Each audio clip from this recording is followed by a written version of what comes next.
My husband sent me a text that said, "I'm with someone else. Move on." He thought those words would break me. Instead, I replied, "No problem." And with those 2 words, I just destroyed his entire world without him even knowing it yet. What happened next will make you understand why sometimes silence is the deadliest weapon. My name is Nicole Thompson. I'm 32 years old, and I work as a marketing manager in Atlanta, Georgia. It was on a Thursday afternoon, while I was reviewing a presentation for an important client, that my phone buzzed with a message that made my world stop for a second. The message from my husband, David, was direct and cold. "I'm with someone else. Move on." I looked at those words on the screen, took a deep breath, and something strange happened. Instead of breaking down in tears or calling him desperately, I simply typed back, "No problem," and hit send. In that moment, I had no idea that this calm and controlled response would trigger a sequence of events that would completely change not only my life, but the lives of my entire family. What happened in the following weeks was so surprising that even today, when I tell this story, people are left speechless. The betrayal I thought would destroy me actually became the catalyst for the most empowering transformation of my life. Stay with me until the end because this story has twists you won't expect. And trust me, what David didn't know about our finances was about to hit him like a freight train. David and I met 8 years ago, when I had just graduated with a degree in communications and was starting my career at a small advertising agency. He was an architect, working at a renowned firm in downtown Atlanta, and we met at a networking event my boss forced me to attend. David was charming, intelligent, and had that confident manner that immediately attracted me. Our relationship started intensely, with romantic dinners, weekend trips to the North Carolina mountains, and conversations that lasted until dawn. After 2 years of dating, he proposed to me during a trip to Savannah, kneeling in front of a historic fountain in the Old District. It was a fairy tale moment, and I said yes without hesitation. We got married in a beautiful ceremony in a garden in spring, with about 150 guests, and started our life together in a cozy apartment in the Midtown neighborhood. The first few years were good, or at least I thought they were. David was focused on his career, working long hours on commercial building projects and luxury residential developments. I was also immersed in my work, climbing from assistant to coordinator and then to manager in just 4 years. We bought our first house, a 2-story construction in a quiet suburb with a spacious yard where we planned to raise our future children. We had barbecues with friends on weekends, watched series together at night, and from the outside, we seemed like the perfect couple. But in the last 2 years, something changed. David started becoming increasingly distant, arriving home late, responding to messages in a short and distracted way, and always with excuses about tight deadlines and demanding clients. I noticed, but chose to believe him. After all, my work was also intense and I understood the pressure. It never crossed my mind that he could be lying. But looking back now, the signs were everywhere. I just didn't want to see them. The way he'd guard his phone like it contained nuclear codes, the mysterious charges on our credit card that he'd explain away as client dinners, the weekends he suddenly had to work. I was so focused on building my own career and maintaining our home that I gave him the benefit of the doubt every single time. That trust, that blind faith I had in him, was about to become my biggest regret and my greatest lesson. On that Thursday, when I received his message, I was in my office, surrounded by piles of reports and advertising campaign charts. The message arrived without warning, without a previous discussion, without any emotional preparation. "I'm with someone else. Move on." Just like that, as if he was canceling a delivery order. My first reaction wasn't shock or despair.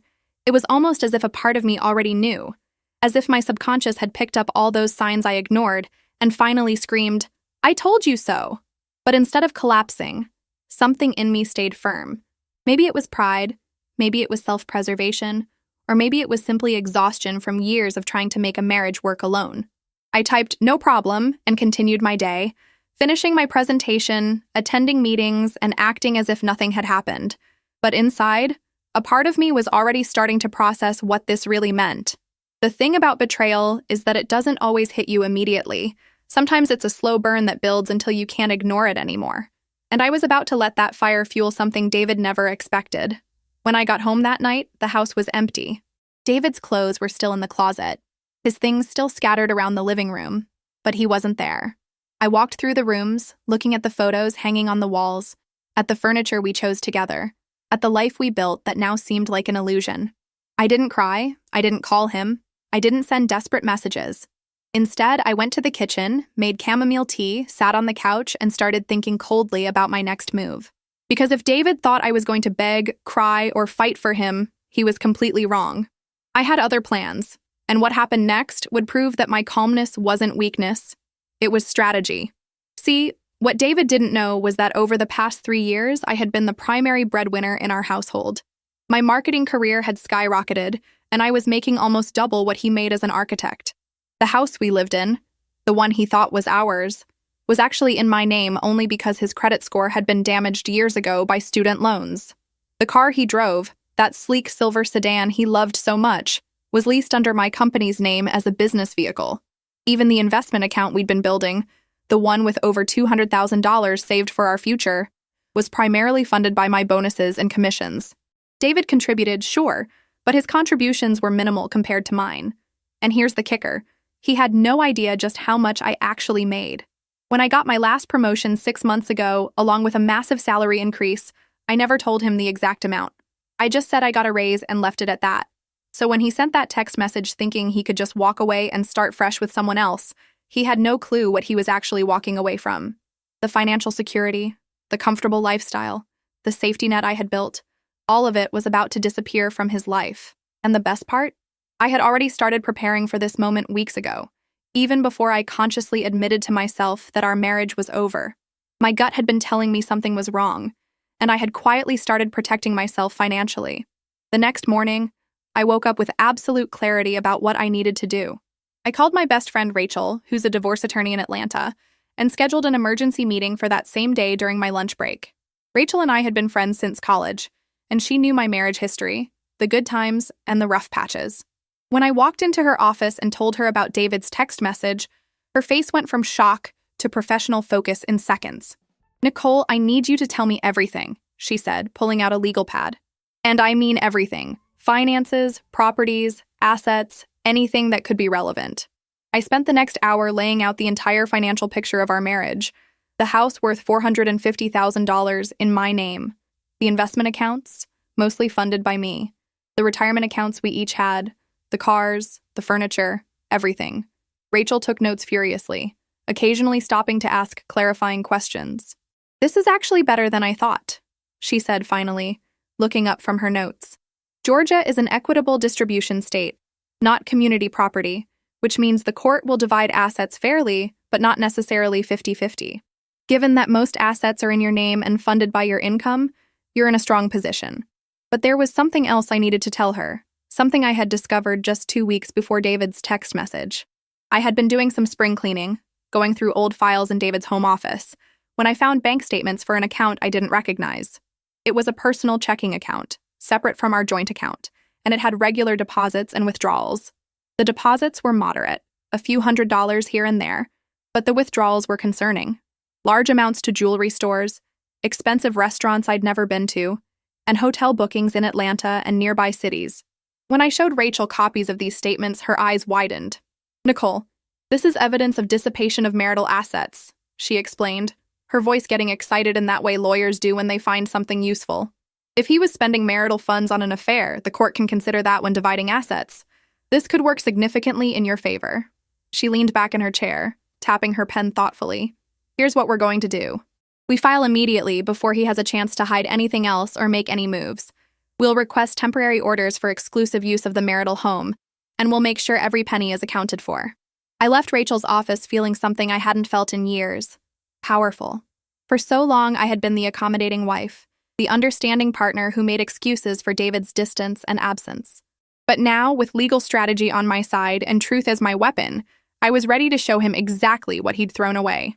That afternoon, I changed all the passwords to our streaming accounts, our shared cloud storage, and most importantly, our home security system. If David wanted to come back to the house, he'd find the locks changed by the end of the week. I wasn't playing games, I was protecting myself. By Friday evening, less than 24 hours after his text message, David still hadn't tried to call or come by the house. His silence told me everything I needed to know. He was with her, whoever she was, probably celebrating his freedom and new relationship.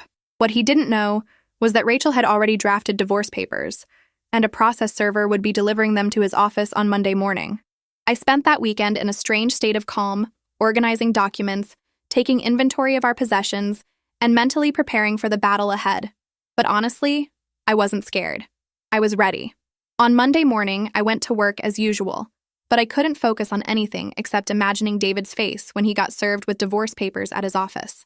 Rachel had assured me that a process server would arrive around 10 o'clock in the morning, right in the middle of his workday. I kept checking my phone, waiting for the inevitable explosion of messages and calls. Around 10:30, my phone started ringing. David's name flashed on the screen, but I didn't answer. He called 3 more times in rapid succession, then the text messages started flooding in. "Nicole, what the hell is this?" was the first one. Then, "You can't be serious. We need to talk about this." Followed by, "This is insane. I can't believe you're doing this." I read each message with a calm detachment, almost amused by his panic. After 24 hours of silence, after sending me that cold text message ending our marriage, now he wanted to talk? Now he thought we needed to discuss things? I put my phone on silent and went back to work, letting him stew in his own anxiety. Around noon, he sent another message that caught my attention. "I'm coming to the house tonight. We need to talk face to face." At 7 o'clock that night, I heard a car pull into the driveway. I looked out the window and saw David's sedan, and my heart started beating faster despite my determination to stay calm. I watched as he got out of the car, straightened his jacket, and walked toward the front door with that confident stride I used to find attractive. He rang the doorbell even though he still had his key, probably because he suspected I'd changed the locks, which I had. I waited a few seconds before opening the door, wanting him to feel the weight of being locked out of what used to be his home. When I opened the door, David stood there looking tired and frustrated. His hair was messy, his tie was loose, and there were dark circles under his eyes. "Nicole, we need to talk," he said, his voice strained. "Can I come in?" I crossed my arms and leaned against the doorframe, blocking his entry. "You can talk from right there," I replied coolly. "You said everything you needed to say in your text message on Thursday. I'm with someone else. Move on, remember? So I'm moving on. The divorce papers are real, David. This is happening." His face went through several emotions in quick succession: surprise, anger, desperation. "You're being ridiculous," he said, his tone shifting to that condescending voice he used when he thought he was right. "You filed for divorce after one text message, without even giving me a chance to explain? That's not how marriage works, Nicole. We're supposed to work through problems, not run away from them." I actually laughed at that, a sharp, bitter sound that surprised even me. "Work through problems?" I repeated. "David, you told me you were with someone else and to move on. You didn't say we have problems. You didn't say I'm unhappy. You literally ended our marriage via text message." David's jaw clenched, and I could see him trying to control his temper. "I made a mistake," he said finally, running his hand through his hair in frustration. I was confused, feeling trapped, and I said something stupid in the heat of the moment. But filing for divorce? Serving me papers at my office in front of my colleagues? That's vindictive, Nicole. That's not the woman I married. His words were manipulation at its finest, trying to make me feel guilty for protecting myself. But I had spent the entire weekend preparing for this exact conversation, and I wasn't going to let him twist this around. "The woman you married deserved better than a text message ending her marriage," I shot back, my voice steady and strong. "And let me be clear about something, David. This isn't about one text message. This is about 2 years of distance, lies, and emotional abandonment. This is about the secret bank account I found with withdrawals to hotels and jewelry stores I've never been to. This is about you checking out of our marriage long before you had the guts to tell me. So no, I'm not being vindictive, I'm being smart." The color drained from his face when I mentioned the bank account. He opened his mouth to speak, then closed it again, clearly trying to figure out how much I knew. "You went through my things?" he finally said, attempting to shift the focus. "That's a violation of privacy, Nicole. You had no right." I smiled, but there was no warmth in it. "I had every right, David. We're married, remember? And those bank statements were sitting in your home office in our house, not exactly Fort Knox. But here's what's interesting. You're not denying what I found. You're not saying, 'Nicole, you're wrong, there's an explanation.' You're just mad that I discovered your secret." The silence that followed was heavy and suffocating. David stood on my front porch, the porch of the house I owned, looking defeated in a way I'd never seen before. "Who is she?" I asked suddenly, the question I'd been avoiding finally breaking free. "How long has this been going on?" He looked away, unable to meet my eyes. "Her name is Melissa," he said quietly. "She's a project manager at my firm.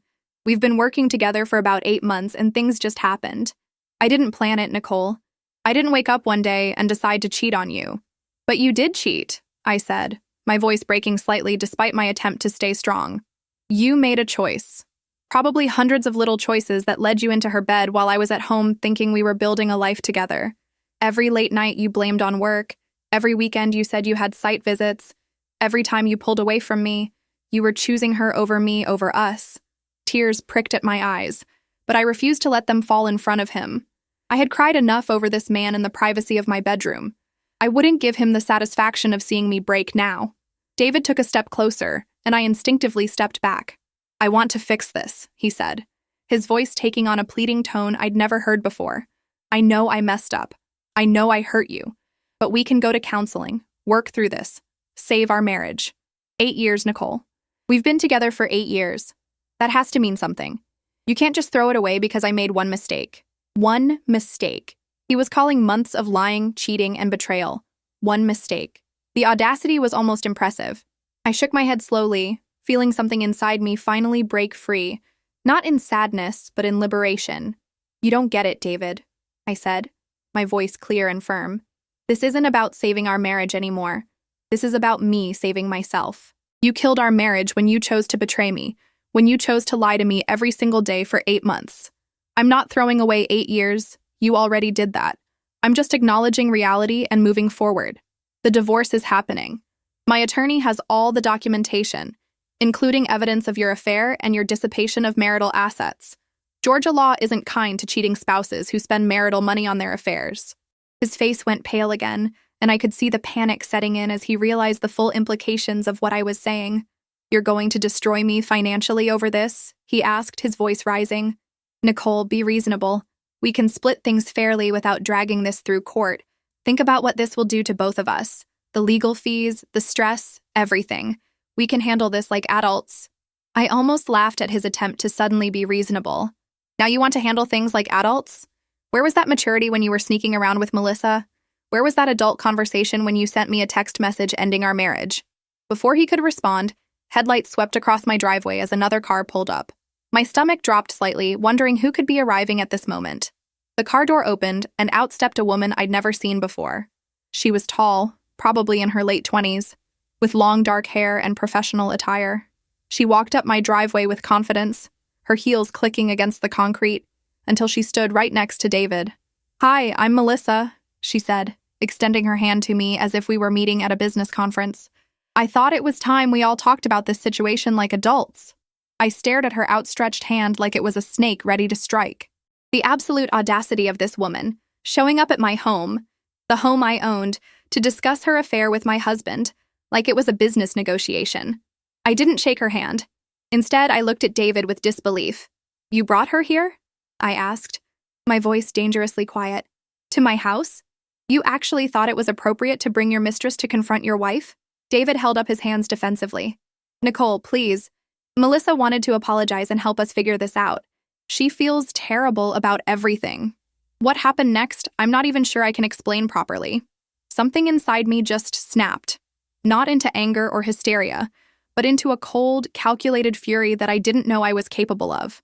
I looked at Melissa, really looked at her, and saw exactly what she was. A homewrecker who thought she could waltz into my life and help figure things out as if she hadn't been sleeping with my husband for 8 months. Let me make something very clear to both of you, I said, my voice like ice. Melissa, you don't get to come to my home and pretend you're sorry. You knew he was married. You made a choice. I turned my attention back to David, ignoring Melissa's shocked expression at my cold reception. And you, David, bringing her here shows me exactly how little respect you have left for me or our marriage. So let me tell you both how this is going to work. I filed for divorce, and that's not changing. My attorney has documented evidence of your affair, including bank statements showing you spent marital funds on hotels, jewelry, and restaurants with Melissa. In Georgia, that's called dissipation of marital assets, and judges don't look kindly on it. So when we go to court, and we will go to court, you can expect to walk away with significantly less than 50%. David's face went from pale to red, anger finally overtaking his initial panic. You can't do this, he said, his voice shaking. I have rights too, Nicole. I contributed to this marriage. I helped pay for this house, for everything we have. You can't just take it all because you're mad. I smiled. and it must have been unsettling because both of them took a small step back. Actually, David, the house is entirely in my name because your credit was terrible when we bought it. The down payment came from my savings. The mortgage payments have been coming from my account for 3 years. You contributed, maybe 20% of the household expenses? And even that's generous. As for the investment accounts, I have documentation showing that 85% of the deposits came from my income and bonuses. You want to talk about contributions? Let's talk about how I carried this marriage financially while you were out spending our money on your girlfriend. Melissa interjected, her voice sharp and defensive. This is between you and David. I don't appreciate being attacked when I came here to try to help resolve things peacefully. I turned to her with a look that could have frozen hell itself. You came to my house, uninvited after sleeping with my husband for 8 months, and you think you have a right to not be attacked? The three of us stood there in a tense standoff, the evening air thick with unspoken anger and resentment. A neighbor walking their dog across the street slowed down, clearly sensing the drama unfolding on my front porch. I didn't care. Let them watch. Let the whole neighborhood know what kind of man David was. Here's what's going to happen, I said, my voice dropping to a deadly calm. You two are going to leave my property right now. David, you have until the end of this week to collect your personal belongings, and you'll do it with me present and during daylight hours. Anything you don't take by Friday will be donated or trashed. My attorney will contact your attorney, assuming you hire one, and will proceed with the divorce. You'll be out of this house, out of my life, and hopefully you two will be very happy together in whatever cheap apartment you can afford on your salary alone. David's fists clenched at his sides, and for a moment I thought he might actually try to push past me into the house. But he didn't. Instead, he pointed a finger at me, his voice venomous. You're going to regret this, Nicole. You're going to regret being so cold and vindictive. One day you'll realize you threw away a good marriage over nothing. Over nothing. Those words echoed in my mind as I watched them walk back to their cars. 8 months of lies, betrayal, and humiliation, and he called it nothing. I stood on my porch until both cars pulled out of my driveway and disappeared down the street. Then, and only then, did I allow myself to go inside, lock the door, and finally let the tears fall. But these weren't tears of sadness or regret. These were tears of relief, of freedom, of knowing that I had stood up for myself in a way I never had before. I cried for the marriage I thought I had, but I didn't cry for the marriage I was leaving behind. The next few weeks were a blur of legal meetings, document signing, and strategic planning with Rachel. David had hired an attorney, a bulldog named Marcus Henderson, who was known in Atlanta legal circles for aggressive divorce tactics. But Rachel was better, smarter, and she had truth on her side. We had bank statements, credit card records, text messages David had foolishly saved on our shared cloud account before I locked him out, and even testimony from one of David's co-workers who had witnessed the affair firsthand and was willing to testify. Marcus tried every trick in the book, claiming I was hiding assets, accusing me of being vindictive and unreasonable. He filed motions for David to have access to the house, for shared use of the vehicles, for equal division of all accounts regardless of who contributed what. Rachel shot down every single motion with documented evidence and legal precedent. The judge, a no-nonsense woman in her 50s named Judge Patricia Morrison, seemed to see right through David's attempts at sympathy. At our first hearing, when David's attorney tried to paint him as a devoted husband who had made one mistake, Judge Morrison interrupted with a raised hand. Counselor, I've reviewed the evidence. 8 months of documented affair with dissipation of marital assets isn't one mistake. It's a pattern of behavior. I wanted to stand up and cheer right there in the courtroom. Instead, I kept my composure, sitting next to Rachel with my hands folded in my lap, watching as David's face fell at the judge's words. The hearing resulted in temporary orders that favored me entirely. I got exclusive use of the marital home. David was ordered to continue paying his portion of the mortgage even though he couldn't live there, and all marital assets were frozen until the final divorce decree. Walking out of that courthouse, I felt lighter than I had in years, like I had been carrying a heavy weight and finally set it down. But here's where the story takes another unexpected turn. Remember how I said I changed all our shared passwords, including our home security system? Well, one night about 3 weeks after that first hearing, my phone buzzed with a security alert at 2 a.m. Someone was trying to enter the house through the back door. I grabbed my phone and opened the security camera app, my heart racing with fear and adrenaline. The camera showed a figure in dark clothing trying to jimmy the lock on the back door. For a split second, I thought it was a burglar, but then the person turned toward the camera and I recognized him immediately. It was David. I watched in real time as my soon-to-be ex-husband attempted to break into the house he no longer had legal access to. He struggled with the lock for a few minutes, clearly frustrated, before finally giving up and walking around to try the side windows. I was already on the phone with 911, reporting an attempted break-in, when I heard him trying to pry open the window in the guest bedroom.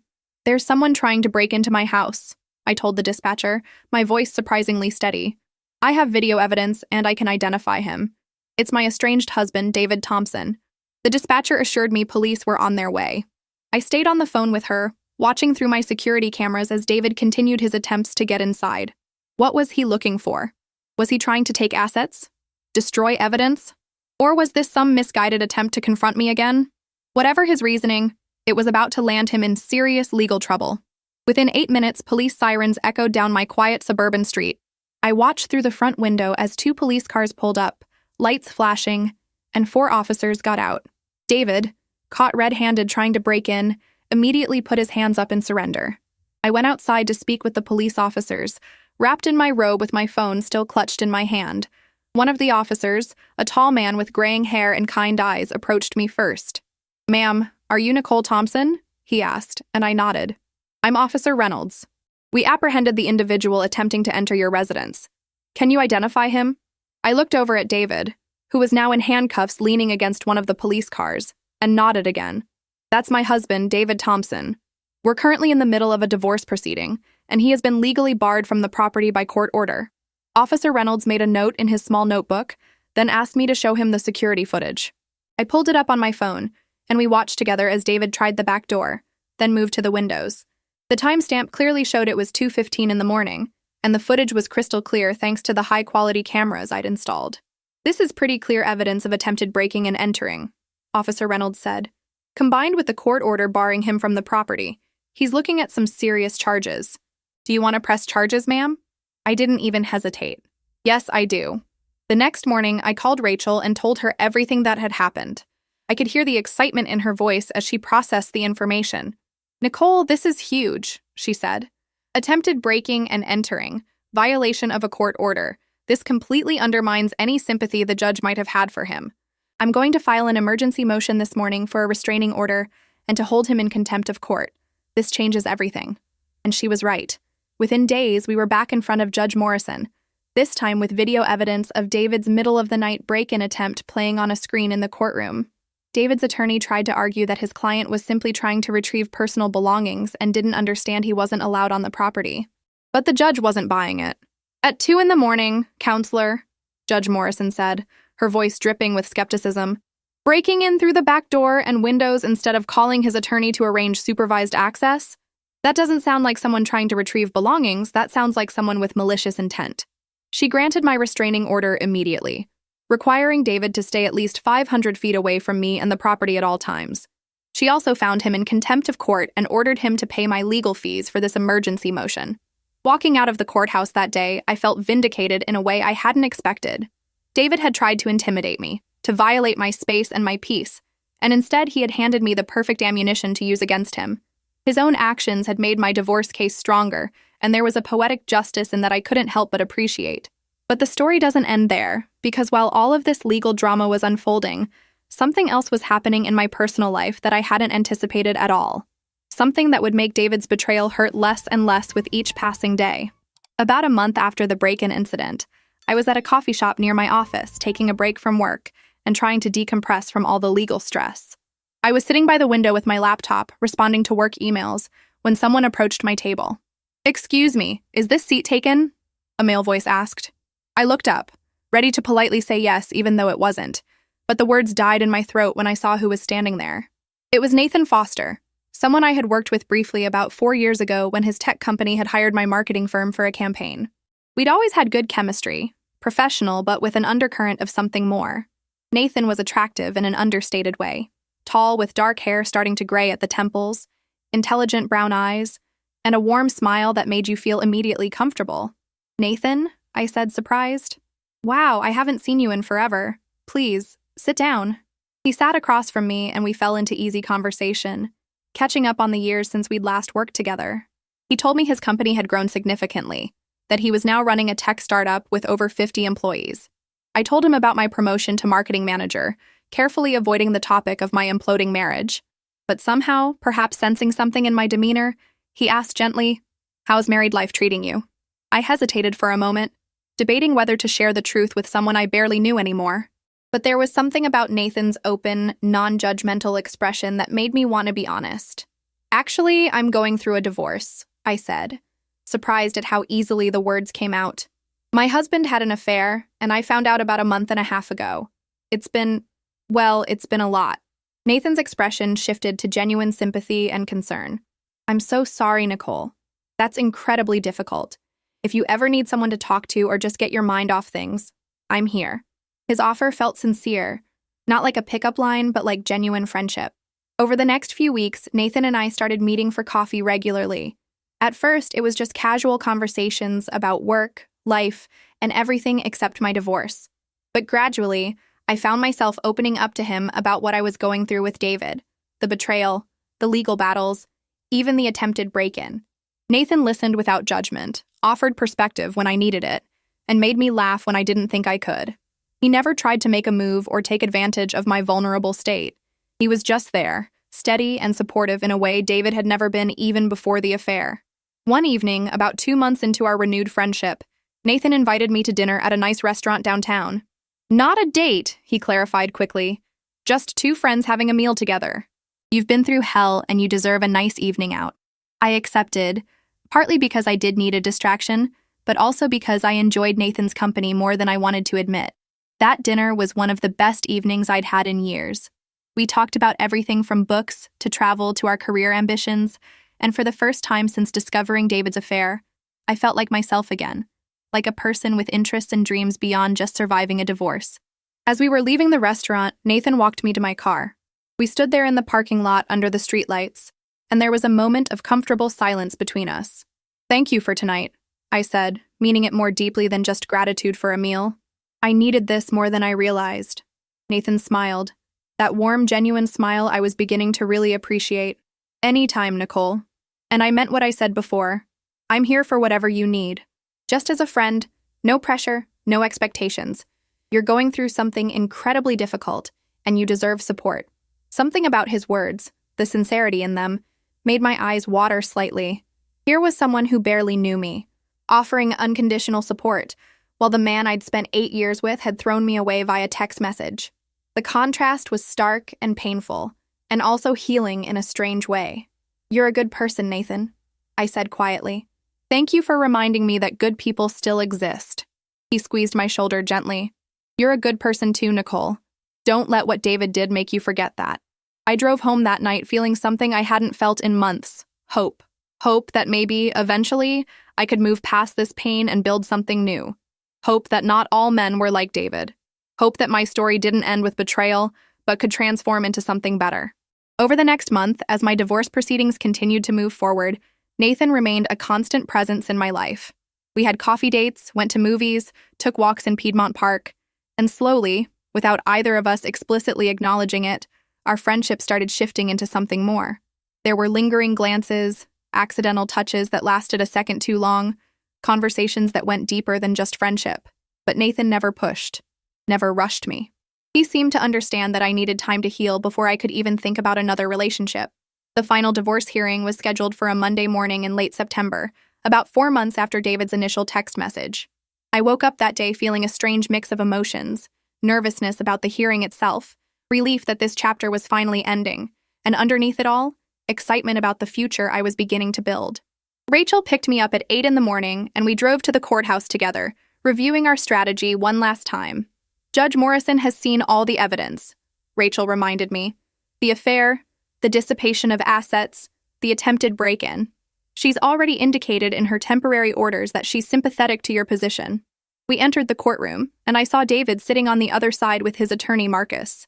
David looked tired, older somehow, like the past 4 months had aged him significantly. He glanced at me briefly when I walked in, but I didn't return his gaze. I had nothing left to say to him. Judge Morrison entered, and the hearing began. Rachel presented our case methodically and thoroughly, walking through the timeline of the marriage, my financial contributions, the evidence of David's affair, and the attempted break-in. She painted a picture of a woman who had supported her husband for years, only to be betrayed, and then threatened. Marcus tried to counter with arguments about David's contributions to the marriage. He brought up the emotional support David had provided, the household tasks he'd done, the fact that marriage was about more than just money. But when Judge Morrison asked him to explain the 8-month affair and the attempted breaking and entering, Marcus had no good answers. David even took the stand to testify, trying to garner sympathy by talking about how he'd felt neglected by my career focus, how he'd made mistakes but still loved me. It was a performance designed to tug at heartstrings, but Judge Morrison's expression remained impassive throughout. When it was my turn to testify, I spoke clearly and calmly about the years I'd invested in our marriage, both financially and emotionally. I talked about paying his debts, covering household expenses, and supporting his career while building my own. I described the pain of discovering his affair through a cold text message and the violation I felt when he tried to break into my home in the middle of the night.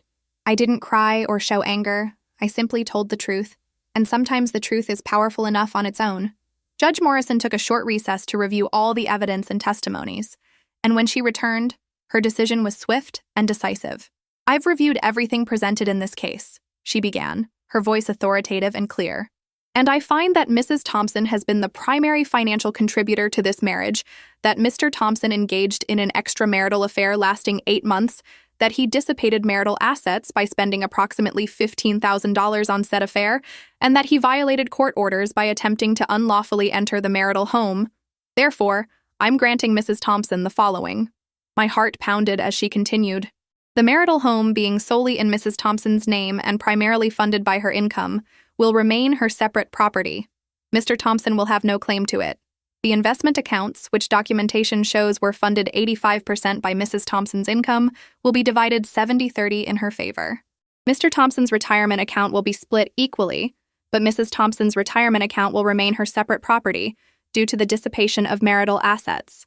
Mr. Thompson will be responsible for his own legal fees and will pay an additional $5,000 toward Mrs. Thompson's legal fees as a consequence of his contempt of court." I could barely believe what I was hearing. David's face had gone completely white, and Marcus was scribbling notes furiously, probably already thinking about an appeal. But Judge Morrison wasn't finished. "Furthermore, I want to address something directly to Mr. Thompson," she said, looking at David over her glasses. "Marriage is a partnership built on trust, respect, and mutual support. You violated that trust through your actions, and then you compounded that violation by attempting to intimidate your wife through illegal entry to her property. The law does not reward such behavior, and neither will this court. I hope you take this as a learning experience for any future relationships you may enter." With the strike of her gavel, my marriage was officially over.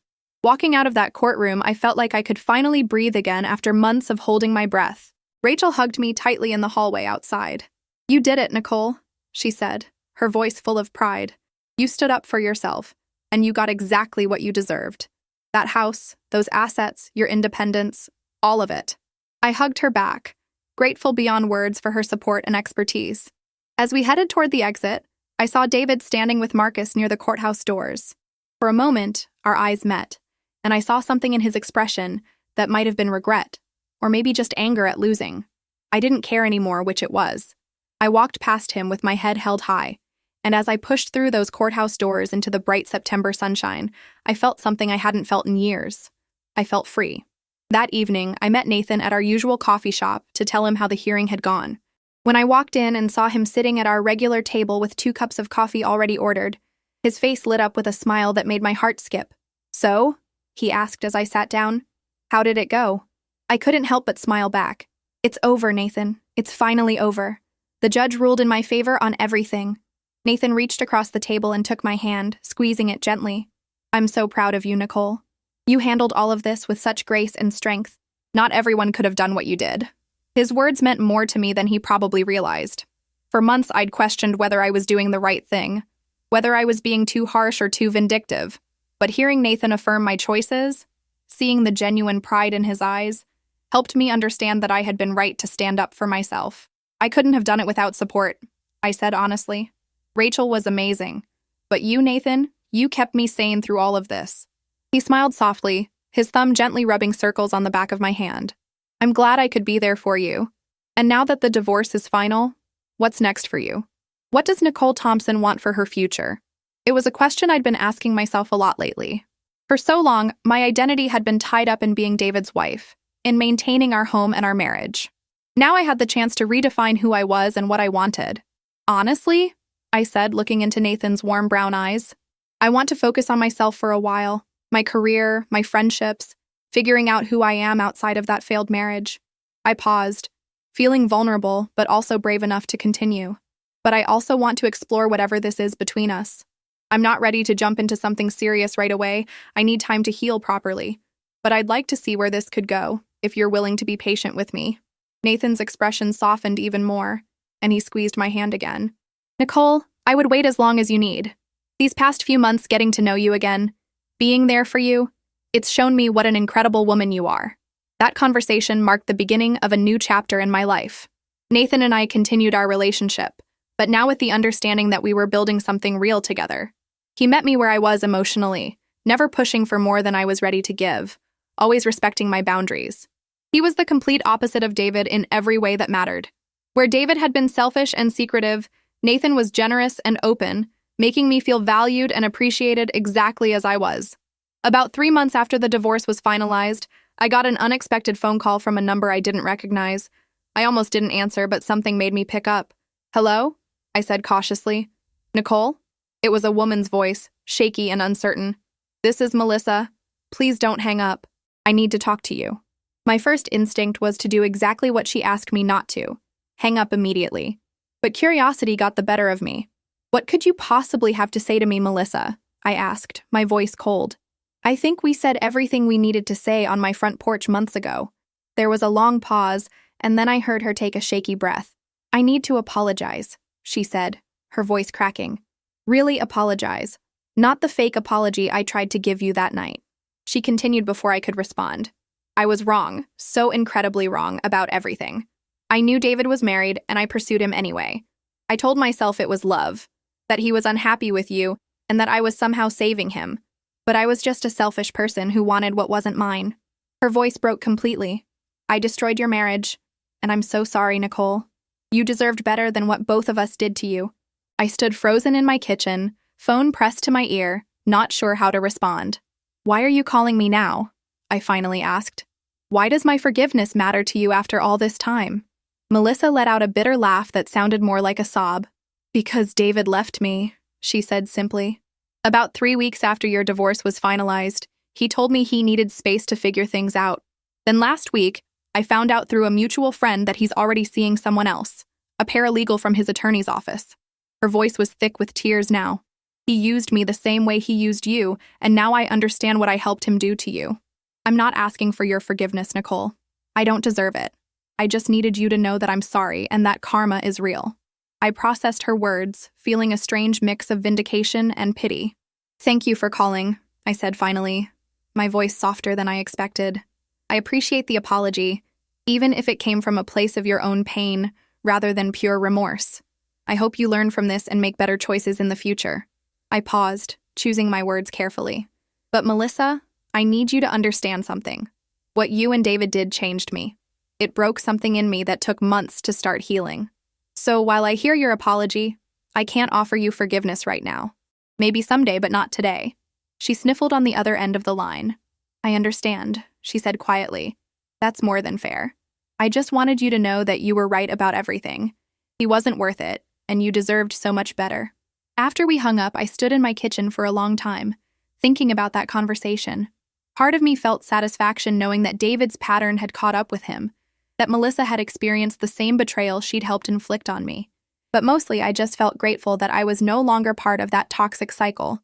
I had built a new life for myself, and David's continued poor choices no longer affected me. His betrayal had become nothing more than a lesson learned, not a wound that still bled. The months that followed were some of the happiest of my life. My career continued to flourish. I received another promotion and was being considered for a director position. Nathan and I grew closer, building a relationship based on trust, respect, and genuine partnership.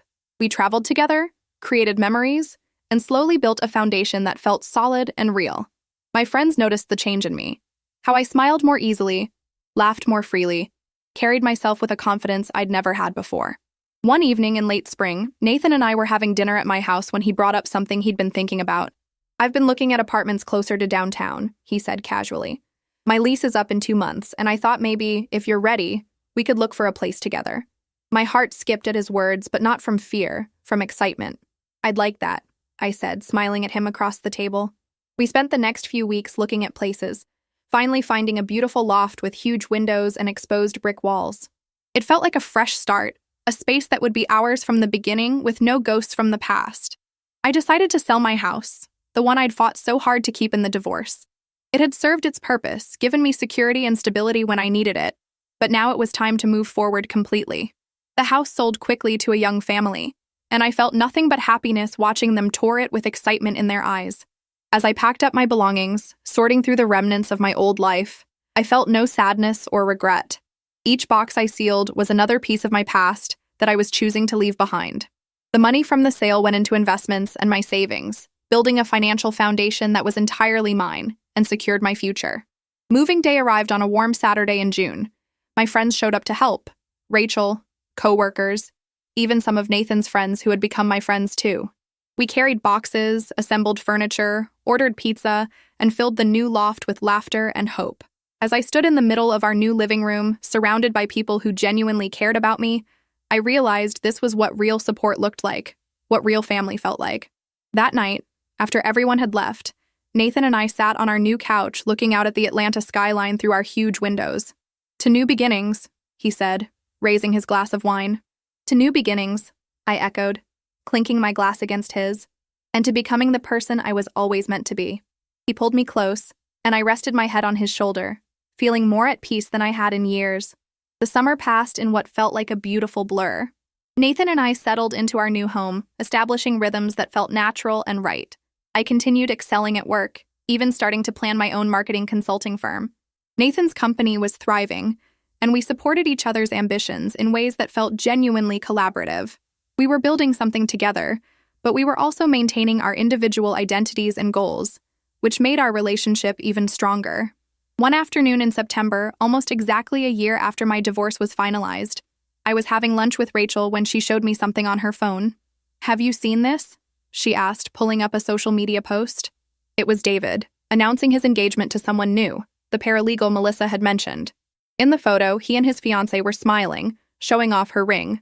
The caption read, "Found my forever person. Can't wait to start this next chapter." I looked at the photo, waiting for some emotional reaction, anger, hurt, jealousy, anything. But all I felt was a mild sense of pity for his new fiancée and overwhelming relief that it wasn't me anymore. "He moved on fast," Rachel commented, watching my face carefully. "Are you okay?"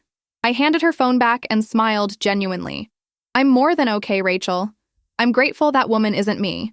She's about to marry a man who doesn't understand commitment, who will probably cheat on her the moment things get difficult, just like he did to me." I took a sip of my iced tea, feeling completely at peace with my words. But that's not my problem anymore. I'm exactly where I'm supposed to be, with someone who actually values me. Rachel raised her glass. "You know, when you first came to my office with that text message, I worried about how you'd survive this. But you didn't just survive, Nicole. You absolutely thrived. You're honestly an inspiration." Her words touched me deeply because she'd witnessed my entire journey, from devastated wife to empowered woman. That evening, I told Nathan about David's engagement. He listened quietly, then asked simply, "How do you feel about it?" I thought for a moment before answering with complete honesty. "I feel grateful. Grateful that he showed me who he really was before I wasted more years. Grateful for the divorce that forced me to rebuild my life on my own terms. And mostly grateful that his betrayal led me to you." Nathan pulled me close, kissing my forehead gently. "I'm grateful too, for every experience that brought you back into my life, even the painful ones, because they made you who you are, and I love exactly who you are." We stood there in our loft, surrounded by the life we were building together, and I felt complete. As autumn arrived, I found myself reflecting on my entire journey from that devastating text message to this moment of genuine happiness. I'd learned so many valuable lessons through the pain and healing. I learned that respect starts with yourself, that you can't make someone value you if they've chosen not to. I learned that walking away from toxicity isn't giving up, it's choosing yourself, and you deserve to be chosen. I'd learned that the right person will never make you question your worth or their commitment. I'd learned that healing isn't linear, that some days are harder than others, but that with time and consistent work, you can come out stronger. And most importantly, I'd learned that my happiness was never dependent on someone else choosing me. It was dependent on me choosing myself first. These lessons had transformed me in ways I never expected. By late October, Nathan and I celebrated our first official anniversary. He took me to the same restaurant where we'd had our first dinner together, and we laughed about how much had changed in just 1 year. "I have something for you," Nathan said after our meal, pulling out a small box. My heart raced slightly, but when he opened it, I saw a delicate silver necklace with a small phoenix pendant, wings spread in flight. "A phoenix?" he explained, his voice warm and meaningful, "because you rose from the ashes of your old life and became something even more beautiful and strong. I wanted you to have a reminder of your own strength and resilience." Tears filled my eyes as I looked at the necklace, then at Nathan's face. "This is perfect," I said, my voice thick with emotion. "Thank you, Nathan.